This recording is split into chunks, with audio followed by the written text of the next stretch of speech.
मदतीचा हात मागण्यासाठी मी आमदार रवी राणा साहेब, खासदार आणि कलेक्टर यांना व नगरसेवक या लोकांकडे मदतीचा हात मागण्यासाठी खूप वेळा गेली.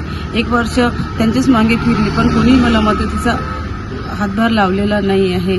म्हणून मी पोलिसांकडे तक्रार केली होती का? पोलिसांकडे तक्रार केली होती, सासू सासऱ्याची केली होती, नवऱ्याची केली होती, पण त्यांनीही मदत केली नाही. त्यांनी उलट मला त्यांच्यासोबत पाठवून दिलं. मग पुन्हा तेच प्रकरण चालू झालं. 15 दिवस चांगले राहिले आणि पुन्हा तेच तमाशे, तेच वागणूक, तेच अपवादवादक त्यांचे शब्द ऐकून मला कंटाळा येऊ लागला व असं वाटत होतं की आत्महत्या करा, पण इथे नाही राहा.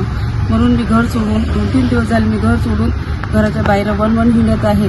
तरी मला कोणी मदतीचा हात असा मागत देत नाही आहेत आणि मदतसुद्धा करू शकत नाही आहेत. म्हणून विदर्भ मतदार या ममता प्रकाशनमधून मला थोडा बहुत सहारा मिळालेला आहे. मी रस्त्यावर जात असताना त्यांनी मला विचारपूस केली की बाळा तू कुठे जात आहे, काय करत आहे, काहून अशी भटकत आहे. तर मी त्यांना पूर्ण माहिती दिली व ते या थ्रू मी मुख्यमंत्र्यांना सांगत आहे की सर मला काहीतरी मदत द्यावी. माझ्याकडे घर नाही आहे, राशन कार्ड नाही आहे, त्यात माझी लाडकी बहीणही बंद झालेली आहे.